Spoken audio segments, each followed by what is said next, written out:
Il est enfin dévoilé après plus de 6 mois de restauration. La liberté guidant le peuple, chef-d'œuvre de Delacroix, retrouve une nouvelle jeunesse au Louvre.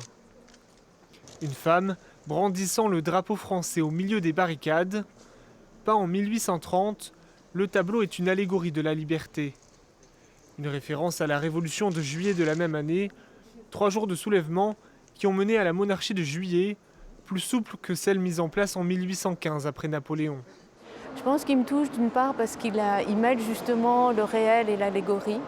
Ça en devient un tableau très universel. Il prend des personnages et il décrit les vêtements d'une façon extrêmement précise. Donc c'est vraiment un tableau de son époque qu'il a fait avec ses propres références et avec ce qu'il avait vécu lui-même en 1830.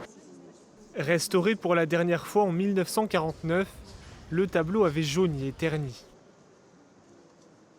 C'était un tableau qui était couvert de couches de vernis qui s'étaient oxydées, qui étaient devenues très très jaunes. On avait jusqu'à 8 à 10 couches et donc on avait perdu à la fois l'intensité colorée du tableau qui est construit autour des 3 couleurs du drapeau français, bleu, blanc, rouge. Donc pendant les 6 derniers mois, avec les restauratrices, nous avons fait un travail de restauration qui a consisté à alléger grandement les couches de vernis qui jaunissaient complètement ce tableau.